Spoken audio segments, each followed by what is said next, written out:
Hello everyone, I hope you all are doing well. So I am back with another video. यहाँ पे इस बार मैं आपके साथ शेयर करने वाली हूँ important questions of the age of industrialisation chapter. तो ये चैप्टर जनरली स्टूडेंट्स को काफ़ी टफ लगता है and my students they also complain कि दीदी चैप्टर नहीं हो रहा है, बहुत टफ है, बहुत सारी चीज़ें इस चैप्टर में. इसलिए एंड अभी फर्स्ट टर्म भी आ रहे हैं आप लोगों के, इसलिए I have come up with some important questions जो मुझे लगता है काफ़ी इंपॉर्टेंट है for exam point of view. So I have added some 15 questions and I really want all of you to give your best.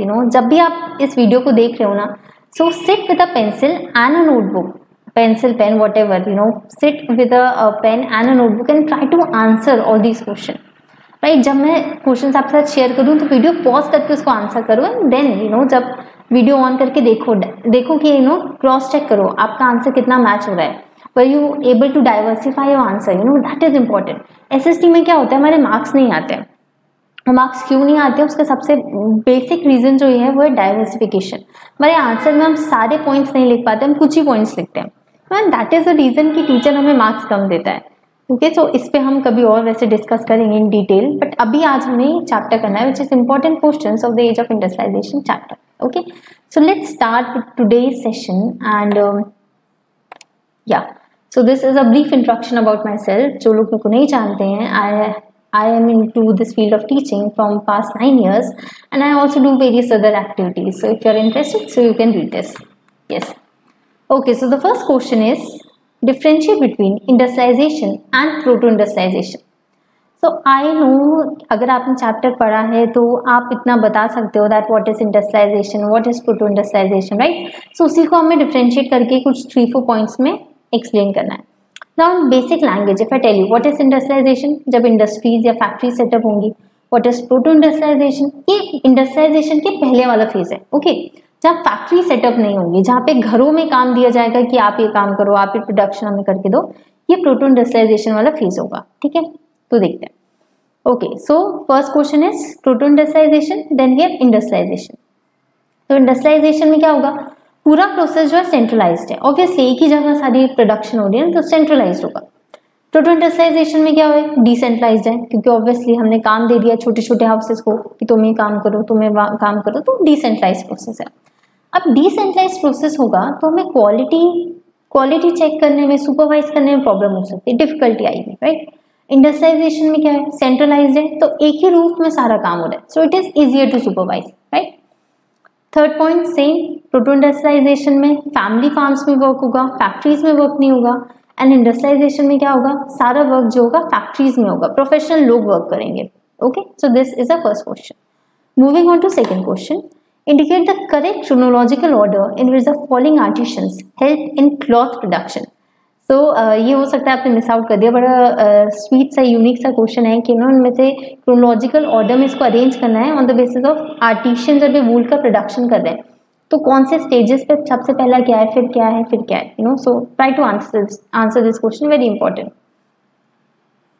Okay, so the correct answer is, सबसे पहले आएगा stapler, then spinner, then weaver, fuller and the dyers.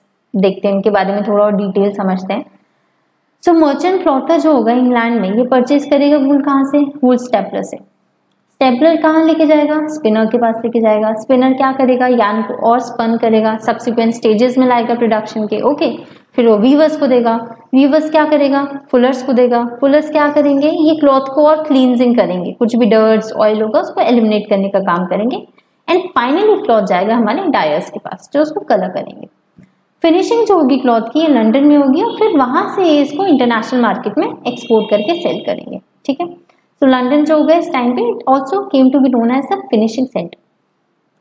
Okay, so moving on to the third question, what were the principal features of industrialisation process of England in 19th century. Very important, principal features क्या थे industrialisation के, किस तरीके से industrialisation England में begin हो रहा था. बहुत बेसिक सा क्वेश्चन है, सारे की पॉइंट्स आपको पता होंगे, आपने चैप्टर में पढ़े हैं, बस उसको अरेंज करके आपको आंसर फॉर्म करना है. Okay, try to answer this. So क्या आंसर्स हैं, कॉटन इंडस्ट्री जो थी it grew rapidly following by iron and steel industry. फिर हमने देखा था रेलवेज इंट्रोड्यूस हुए थे इस टाइम में, तो उससे क्या हुआ, वापस से इंडस्ट्रियल ग्रोथ हुई. करेक्ट ना, रेलवेज इंट्रोड्यूस होंगे तो आयरन एंड स्टील की और डिमांड होगी तो ग्रोथ होगी. नेक्स्ट क्या है, न्यू फैक्ट्रीज जो हैं they could not displace the traditional factories. Obviously हमने पढ़ा है चैप्टर में कि ट्रेडिशनल फैक्ट्रीज की इंपॉर्टेंस अभी भी थी in the phase of industrialisation, क्योंकि एकदम से आप ट्रेडिशनल फैक्ट्रीज को नहीं आप उनको डिस्प्लेस कर सकते। फोर्थ क्या है, industries try to improve their speed and quality of production, then implementation of technology happen at slow rate. ये भी हमने देखा था। कौन सा था, कौन मेरे को उसका आंसर बताएगा, कमेंट सेक्शन में मेंशन करो। कहाँ पे हमने चैप्टर में पढ़ा है कि implementation of the technology happen at the slow rate, जहाँ पे हमने पढ़ा था स्टीम इंजन की, स्टीम इंजन इंट्रोड्यूस हुआ था, फिर भी काफी टाइम तो लोग इसको परचेज नहीं कर रहे थे। क्यों? क्योंकि दे वर कॉशियस कि यार इंजन है, टेक्नोलॉजी है, क्या इससे होगा, इसके मेंटेनेंस कॉस्ट क्या रहेंगे, तो they were very cautious about it. So technology का ये जो इम्प्लीमेंटेशन पार्ट है हमेशा से स्लो रहेगा। Next question number 4, write reasons for boom in the production of cotton. अब कॉटन में बूम क्यों आया था? तो फर्स्ट ऑफ ऑल हम देखेंगे the series of invention the 18th century, it increase the efficacy of each state of production process. हम सारे स्टेट्स में देखेंगे एकदम से इंक्रीमेंट दिख रहा है, एफिकेसी मतलब आउटपुट इंक्रीज हो रहा है। अब क्या होगा, दे एनहांस द आउटपुट पर वर्कर। अभी तक अगर एक वर्कर एक आउटपुट प्रोड्यूस कर रहा था, तो अब एक वर्कर 5 आउटपुट प्रोड्यूस कर पा रहा है, ठीक है। तो 1 worker is able to produce more. Then क्या, it made possible the production of stronger threads and yarn, और स्ट्रॉन्गर थ्रेड्स और यार्न का प्रोडक्शन हो रहा है, ठीक है। फिर हम देखेंगे when Richard Arkwright created the cotton mill, the costly new machines could be purchased, set up and maintain in the mill. Within the mill, all the processes were brought together under one roof and management. So जब मिल का production आएगा तो मिल से क्या होगा, हम easily सारी चीज को, सारी ये जो कॉटन की प्रोसेस है सबको एक जगह अंडर वन रूफ हम उसको प्रॉपर्ली सेटअप कर सकते हैं, मैनेज कर सकते हैं, राइट। जो सेंट्रलाइजेशन वाला प्रोसेस है वो इजीली हो पाएगा। Okay, so the 5th question is how rapid was the process of industrialisation. तो इसके लिए हमारे पास 4 की पॉइंट्स है। फर्स्ट क्या था, the most dynamic industries in Britain, they were clearly cotton and metal, iron and steel. Cotton was a leading sector in the first phase of industrialization. हमने देखा था फर्स्ट फेज में कॉटन लीड करता है, second phase में हमने देखा था iron and steel led the way. Okay, second क्या होता है, न्यू इंडस्ट्रीज जो हैं they could not displace the traditional industries, ये भी अभी हमने आगे डिस्कस किया था। थर्ड में we see that ordinary and small innovations they were the basis of growth in many non mechanised sector. तो काफी सेक्टर्स जो थे, जैसे फूड प्रोसेसिंग हो गई, बिल्डिंग हो गई, पोट्री हो गई, यहाँ पे भी छोटे छोटे स्मॉल ऑर्डिनरी टाइप के इनोवेशंस हो रहे थे। And the last is technological change occurred slowly, they did not spread dramatically across the industrial landscape. New technology was expensive and merchants and industries they were cautious about using it. Machines often broke down and repair was costly. So merchants and these industries they were cautious about using all these machines. जैसे मैंने आपको बताया था अभी कि जब steam engine introduce किया था तो जेम्स वॉट जो था इसने स्टीम इंजन को और इम्प्रूव करके प्रोड्यूस किया था। तो इसके इंडस्ट्रियल फ्रेंड जो था मैथ्यू, उसने इसको मैन्युफैक्चर किया था न्यू मॉडल को, बट ईयर्स तक ही could not find any buyers. Why? Because people were cautious, कैसे मशीन वर्क करेगी, कितना हमें इसका मेंटेनेंस चार्जेस लगेगा, इंजीनियर्स को बुलाना पड़ेगा रिपेयरिंग के लिए, बहुत सारे झंझटें हमें नहीं करना, हमें यूज ही नहीं करनी है मशीन। तो यही रीजन यहाँ पे भी रहा है कि बायर्स आएंगे ही नहीं परचेज करने को। So this is the most interesting line, so that even the most powerful new technology that enhance the productivity of labour manifold was slow to be accepted by industrialists. ऐसा भी question आ सकता है कि आपको ये statement दे दे और बोले इसको एक्सप्लेन करो। So you have to beautifully explain the statement that sometimes कभी भी इतनी पावरफुल टेक्नोलॉजी भी आ जाए जो हमारी लेबर को, प्रोडक्शन को काफी एनहांस कर दे, बट फिर भी हम उसको काफी स्लोली एक्सेप्ट करते हैं एंड इसके एग्जांपल हम हिस्ट्री में देखेंगे जेम्स वॉट के स्टीम इंजन को। Okay, yes. So the 6th question, explain why women workers in Britain attack the spinning jenny. तो वुमेन वर्कर्स ने क्यों स्पिनिंग जेनी को अटैक किया था? तो फर्स्ट क्या था, एक abundance of labor affected the life of workers because the period of employment was less। इस समय हम देखेंगे वर्कर्स काफी abundance में। साथ में क्या होगा, जब स्पिनिंग जेनी इंट्रोड्यूस होगा सो वुमेन अभी तक जो हैंड स्पिनिंग पे सर्वाइव करेंगी या अटैक करने लगेंगी न्यू मशीन्स को। क्यों? क्योंकि अब इन्हें क्या लग रहा है कि ये मशीन क्या कर रही है, इनके प्रोसेस को स्पीड अप कर रही है। जब इनका काम स्पीड अप होगा तो ऑब्वियसली जो लेबर डिमांड है रिड्यूस हो जाएगी। अब एक लेबर डिमांड रिड्यूस होगी तो क्या होगा, इनकी जॉब्स जाएंगी। तो ultimately what they will do, they will attack the spinning jenny. उन्हें लगा था ये इन्वेंशन कहीं ना कहीं हमारी जॉब ही हमें कॉस्ट करेगा, तो हमें नहीं चाहिए invention, this invention should not continue. तो कॉन्फ्लिक्ट हुए थे काफी ज्यादा। So the next question is, in Victorian Britain, the upper classes, aristocratic class, they prefer the handmade goods. तो हमने देखा था ब्रिटेन में क्या होता था, ये जो अपर क्लासेस वाले जो लोग हैं ये हैंडमेड गुड्स को प्रेफर करते थे। क्यों? क्योंकि they were made from imported material. Okay, these handmade goods they came to symbolize refinement and class. Obviously जो हैंडमेड गुड्स होती हैं ये एक अलग ही रिफाइनमेंट देती है, इनको बेटर फिनिश किया जाता है, इनको और काफी अच्छे से इनको फर्निश किया जाता है, अच्छे से इनको बनाया जाता है, बड़े इंट्रेंसिक तरीके से इनका प्रोडक्शन होता है, और हर कोई इनको अफोर्ड भी नहीं कर सकता। Only upper class they could afford these expensive items. Okay, so that's why these upper classes people they used to prefer these handmade goods. So the next question, write about the network of export trade in textile that was controlled by Indian merchants. Very important. So Indian merchants जो export trade कर रहे थे textile में, before Britishers came to India, ये question उसके बारे में deal कर रहा है, उसके बारे में पूछ रहा है आपको कि उस नेटवर्क को थोड़ा एक्सप्लेन करो। ठीक है, तो पहले पैराग्राफ में तो हम बताएंगे कि कहाँ से हम लोग एक्सपोर्ट ट्रेड करते थे, तो कौन कौन से एरिया से हमारा एक्सपोर्ट था। तो आपको ने देखा होगा चैप्टर में कि Surat on the Gujarat coast ये कनेक्ट करता था इंडिया को to the Gulf and Red Sea coast. ठीक है, जो मसूलीपट्टनम है कोरोमंडल कोस्ट में, और हुगली जो है बंगाल में, हमें साउथ ईस्ट एशियन पोर्ट्स में लेके जाता था। ठीक है, अब इसमें क्या था, बहुत सारे हमारे वर्कर्स इसमें इन्वॉल्व थे, जैसे variety of Indian merchants and bankers ये इन्वॉल्व थे इस पूरे नेटवर्क ऑफ एक्सपोर्ट ट्रेड में। कुछ क्या करेंगे, कुछ फाइनेंस करेंगे प्रोडक्शन को, कुछ गुड्स कैरी करके सप्लाई करेंगे एक्सपोर्टर्स को, सप्लाई मर्चेंट लिंक करेंगे पोर्ट टाउन्स को इनलैंड रीजन से, एडवांसेस देंगे वीवर्स को, वीवर्स से क्लॉथ लेंगे। ठीक है, क्लॉथ को लेके पोर्ट्स में सप्लाई करेंगे, पोर्ट्स में हमारे पास एक्सपोर्ट मर्चेंट्स होंगे जिनके पास ब्रोकर्स होंगे जहाँ पे प्राइस को नेगोशिएट किया जाएगा, एंड फाइनली उनको बाहर एक्सपोर्ट कर दिया जाएगा। तो ये पूरा नेटवर्क था, ये इंडिया में ऑलरेडी वर्क कर रहा था अनलेस एंड अनटिल ब्रिटिशर्स आके हम पे रूल करते हैं। ठीक है, उसके पहले इसी तरीके से हमारा पूरा नेटवर्क ट्रेड था, एक्सपोर्ट ट्रेड था। नेक्स्ट वेरी इंपॉर्टेंट क्वेश्चन, अभी क्वेश्चन देख के आपको लगेगा बहुत बड़ा सा क्वेश्चन है, शायद हमें नहीं आता है, पर इसको ध्यान से रीड करोगे so you will be able to understand कि नहीं हमें आता है, हमने पढ़ा है। Write the steps taken by the East India Company to develop a system of management and control that would eliminate competition, control costs and ensure regular supplies of cotton and silk goods. क्या किया था east Indian company ने अपने production को बढ़ाने के लिए, इस तरीके से एक मैनेज करने के लिए कि उनकी कॉस्ट उनने एलिमिनेट कर दिया, कंपटीशन कॉस्ट को कंट्रोल कर दिया, रेगुलर सप्लाई कर दी। तो देखते हैं क्या क्या स्टेप्स लिए।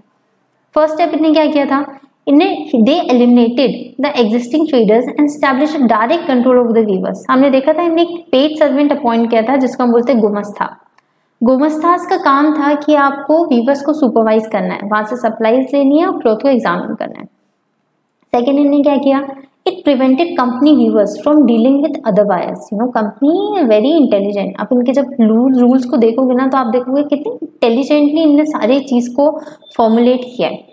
क्या कर दिया इन्हें, अब जो वीवर्स हैं उनको दूसरे बायर्स से डील करने ही नहीं दिया। और ये कैसे किया, इसके लिए भी एक इन्हें स्मार्ट सिस्टम यूज किया है, सिस्टम ऑफ एडवांसेस। यहाँ क्या होता है, देखो एक बार इनको ऑर्डर प्लेस हो गया,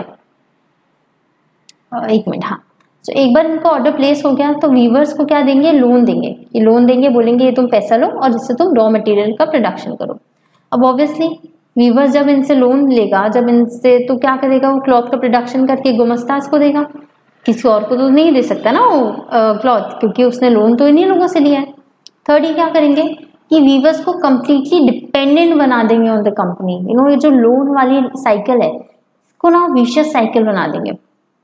क्या होगा, जब ये जैसे जैसे टेक्सटाइल प्रोडक्शन एक्सपैंड होगा तो मैनी वीवर्स, इनको लगेगा कि इनके पास पहले क्या था, इनके पास एक स्मॉल पीस ऑफ लैंड था, तो लैंड पे कल्टीवेशन भी करते थे, वीविंग भी करते थे। बट अब क्या हो रहा है, एकदम से प्रोडक्शन बढ़ रहा है, डिमांड्स काफी आ रही है, तो वीवर्स क्या करेंगे, अपने लैंड को लीज आउट कर देंगे और अपना पूरा टाइम अब ये डिवोटेडली वीविंग को देंगे।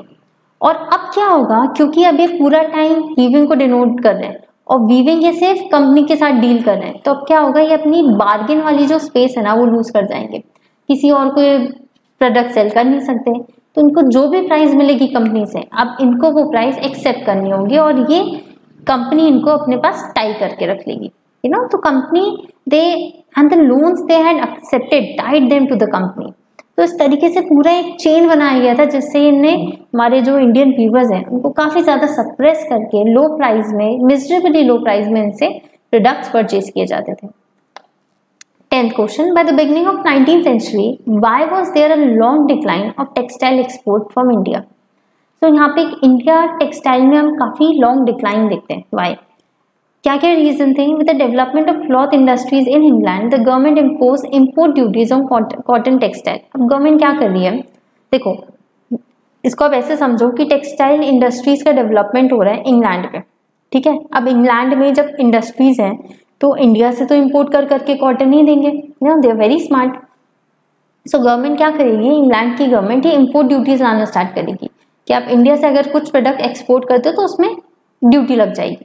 सो दैट क्या होगा, Manchester goods could sell in retail without facing any competition from outside. अभी मैनचेस्टर वाले लोग आराम से अपने प्रोडक्ट अपने कंट्री में सेल करेंगे, इंडिया से अगर कोई भी प्रोडक्ट आएगा तो उस पर इम्पोर्ट ड्यूटीज लग जाएगी। सेकेंड, फिर इन्होंने क्या किया, industries persuaded the East Indian company to sell British manufacturers in Indian market as well. उन्होंने बोला हम जो मैन्युफैक्चर कर रहे हैं इसको इंडिया मार्केट में भी जाके सेल करो, ठीक है। Export of British cotton goods increase dramatically in the early 19th century. उनके एक्सपोर्ट्स भी काफी इंक्रीज हो गए। 11th question, explain the contribution of Dwarkanath Tagore as an entrepreneur of Bengal. क्या कॉन्ट्रीब्यूशन रहा है इनका? तो फर्स्ट तो हम इनके बारे में जो थोड़ा सा दिया हुआ है बुक में उसके बारे में लिखेंगे, that he believe that India would develop through westernisation and industrialisation, ठीक है। तो उन्होंने काफी चीजों में इन्वेस्ट किया था, जैसे शिपिंग हो गई, शिप बिल्डिंग हो गई, mining, banking, plantation and insurance. So he made his fortune in China trade before he turn to industrial investment. He set up 6 joint stock companies in 1830s and 40s, and Tagore Enterprise sang along with those in the wider business crisis of 1840. जब 1840 में business crisis होगा तब इनकी enterprise sell हो जाएगी। But still, his contribution is very important for the Indian industrialization period of that time. Question number 12. Where did the workers come from to work in factories in India? कहाँ से workers आते थे? तो देखो क्या होगा, जैसे जैसे वर्कर्स की फैक्ट्रीज एक्सपैंड होंगी वैसे वैसे वर्कर्स की डिमांड इंक्रीज होगी, ठीक है। तो बाय 1946 हम देखेंगे वर्कर्स की डिमांड काफी ज्यादा बढ़ जाएगी। So this large number of workers कहाँ कहाँ से आएंगे? So in most industrial regions the workers come from the district around. तो सबसे पहले क्या होगा, जो आसपास के डिस्ट्रिक्ट्स होंगे वहां से ये लोग वर्कर्स आना स्टार्ट कर देंगे। क्यों? क्योंकि पीजेंट्स और आर्टिशियंस को विलेज में कुछ काम नहीं मिल रहा, तो क्या करेंगे, इंडस्ट्रियल सेंटर आके वर्क को सर्च करेंगे। समटाइम्स क्या होगा, वर्कर्स अब फिर दूर दूर के प्लेसेस से भी आने लग जाएंगे, जैसे many workers from the United Provinces they went to work in the textile of Bombay and jute mills in Calcutta. तो दूर दूर भी ट्रैवल करेंगे in search of work. Next question number 13, who was a jobber and what was his role. Jobber generally कौन होता था? ये एक ओल्ड और ट्रस्टेड वर्कर होता था एंड इसका जॉब क्या होता था, रिक्रूटमेंट करना, न्यू लोगों को वर्क प्रोवाइड करना। तो जनरली अपने विलेजेस से लोगों को लेके आता था, उनको जॉब इंश्योर करता था, उनको सिटी में सेटल करवाने में हेल्प करता था and sometimes he also help them in the times of crisis. जब भी उनको मनी वनी की जरूरत होती थी तो ये प्रोवाइड करता था। He was also person with some authority and power, ठीक है, इसके पास पावर भी थी। अब क्योंकि ये लोगों की जॉब लगवा रहे हैं तो क्या करेगा, मनी डिमांड करेगा, गिफ्ट्स डिमांड करेगा, ठीक है, और ये वर्कर्स की लाइफ को काफी ज्यादा कंट्रोल करने लग रहा है। 14 question, explain the impact of first world war और इंडियन इंडस्ट्रीज। क्या इम्पैक्ट हुआ था वॉर का हमारी इंडियन इंडस्ट्रीज पे? इसके बारे में अगर आपको ध्यान हो तो आप लोगों ने जो नेशनलिज्म इन इंडिया चार्टर है उसमें भी आपने इसके बारे में ब्रीफ पढ़ा है, कैसे फर्स्ट वर्ल्ड वॉर में हमारा प्रोडक्शन बढ़ा था, राइट। तो वही हम यहाँ से देखेंगे that as the British mill were busy with war production to meet the need of the army, Manchester British good imports into India decline. अब क्या होगा, क्योंकि ब्रिटिश का पूरा फोकस है वॉर पे, तो जो भी वहाँ के जो प्रोडक्शन है ना वो इंडिया नहीं आएंगे। तो इंडियन मिल को क्या मिल गया, अब इंडियन मिल्स को एक बड़ा मार्केट मिल गया जहाँ पे प्रोडक्ट सप्लाई कर सकते हैं। जैसे जैसे वॉर प्रोलॉन्ग्ड होगी, Indian factories they were called upon two supply war needs. अब ब्रिटिशर्स क्या करेंगे, अब उनको इंडियंस की भी जरूरत होगी, हमसे भी वो वॉर की नीड्स ले लेके फुलफिल करेंगे, न्यू फैक्ट्रीज को सेटअप करेंगे इन डिमांड्स को फुलफिल करने के लिए, मल्टीपल शिफ्ट्स चलेंगी फैक्ट्रीज में। एंड फाइनली क्या होगा, new workers were employed and they were asked to work for extra hours. इस तरीके से काफी ज्यादा प्रोडक्शन में बूम आ जाएगा। अब इसके इफेक्ट क्या होते हैं, now after the war Manchester could never recapture it's old position in the Indian market. एक बार मैनचेस्टर यहाँ से गया फिर वापस से उस पोजीशन को कैप्चर नहीं कर पाएगा।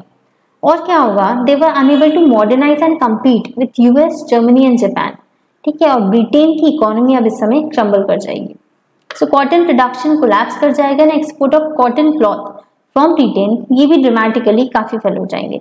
विद इन कॉलोनीज क्या होगा, हम देखेंगे लोकल इंडस्ट्रियलिस्ट जो हैं ग्रेजुअली क्या करेंगे, मार्केट को कंसोलिडेट कर लेंगे, अपनी पोजीशन होल्ड कर लेंगे, तो मार्केट को भी कैप्चर करें। तो अब यहाँ पे भी फॉरेन गुड्स का सब्स्टिट्यूशन होना पॉसिबल नहीं है। And the last question, explain the ways which were adopted to persuade the people to use the new product। so ये लास्ट पार्ट है चैप्टर का कि किस तरीके से लोगों ने लोग को परस्यू किया था, या आज भी हम कैसे परसुएट करते हैं ना लोगों को कि क्यों आप ये प्रोडक्ट्स लो, क्यों ये प्रोडक्ट अच्छा है। तो सबसे पहली चीज क्या है, एडवर्टीजमेंट। तो advertisement it play an important role in expanding market for products and in shaping a customer culture. ये तो हम आज भी जानते हैं, यू नो जो एडवर्टीजमेंट न्यूज़पेपर में आते हैं, टेलीविजन में हम देखते हैं, इंस्टा में एड्स आते हैं, इंस्टा में सॉरी यूट्यूब में एड्स आते हैं, तो उससे हमें काफी ज्यादा हम इन्फ्लुएंस हो जाते हैं। Labels are needed to tell the customer. Labels लगाते थे ये, यहाँ पे लिखते थे place of manufacture, name of the company, quality of the product. So अगर बायर फेमिलियर है कंपनी से तो कॉन्फिडेंट होता था, अच्छा ये ब्रांडेड शर्ट है ना, मैं यही शर्ट लूंगा, एक लेवल शो करता है मेरा। प्रिंटिंग ऑफ कैलेंडर्स वो also printed to popularise the product. Calendars को हर जगह लोग को हैंग कर देते थे, कहीं टी शॉप में, होम्स में, तो लोग वहाँ कैलेंडर डेली देखते तो उससे लोग इन्फ्लुएंस हो जाते थे।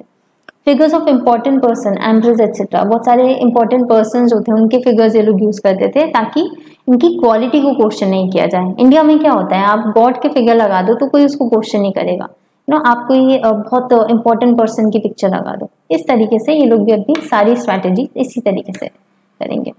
Advertisement of nationalist message. So in such advertisement, people are told that if you love your country, then use that product। वो आते हैं ना यूट्यूब में भी आपने देखा होगा, अगर आप अपने माँ बाप से प्यार करते हो तो इस वीडियो को लाइक, शेयर और सब्सक्राइब जरूर करो। तो इसी तरीके से ये लोग भी नेशनलिस्ट वाला कॉन्सेप्ट लगा के सारी चीजें लोगों को परसुएट करेंगे कि वो इन सारे प्रोडक्ट्स को बाय करें। सो आई होप आपको ये पूरा लेक्चर इंटरेस्टिंग लगा होगा। आई होप मैंने आपकी प्रिपरेशन में थोड़ी भी अगर हेल्प करी हो, so I am really very glad अगर मैं ऐसा कुछ कर पाई हूँ तो। And let me know in the comment section कि is this session helpful to you, and आगे आपको और कैसे कौन कौन से चैप्टर्स के आपको नोट्स चाहिए, कौन कौन से चैप्टर्स के आपको इस तरीके से क्वेश्चन आंसर्स चाहिए, सो दैट आपके एग्जाम प्रिपरेशन में और बूस्टअप हो जाए। Okay, so with this, I'll wind up and all the best.